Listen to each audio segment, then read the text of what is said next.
Karen had always been the self-proclaimed watchdog of the HOA, but when she became president, her sense of control reached a new level.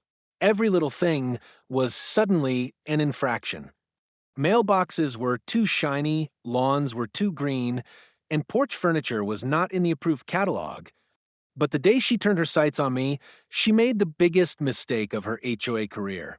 My home was larger than most in the subdivision, something my family had worked hard for, and something I was proud of, but to Karen it was too big and didn't fit the uniform standard. With that excuse, she raised my HOA fees by thousands, insisting that a house my size required extra contributions.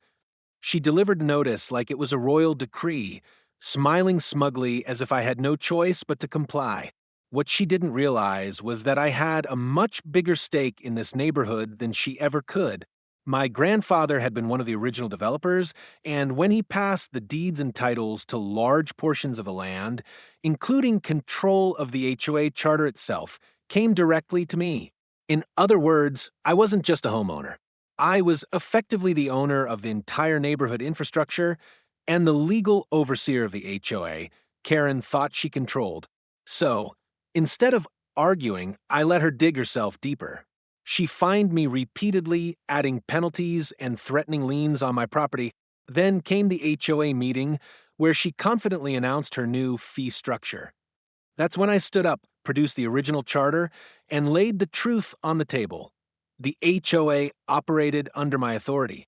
Without my approval, none of her new rules, fees, or penalties had any standing. The room went silent.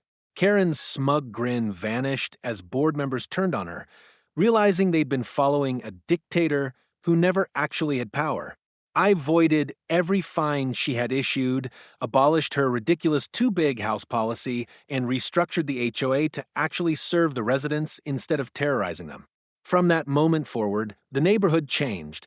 Families could decorate freely, kids could play without constant surveillance, and people stopped living in fear of Karen's clipboard. As for her, she was forced to step down, humiliated and powerless in the very place she once ruled with an iron fist. Backhand index pointing right, never let anyone bully you with fake authority. Sometimes the biggest house comes with the biggest surprise.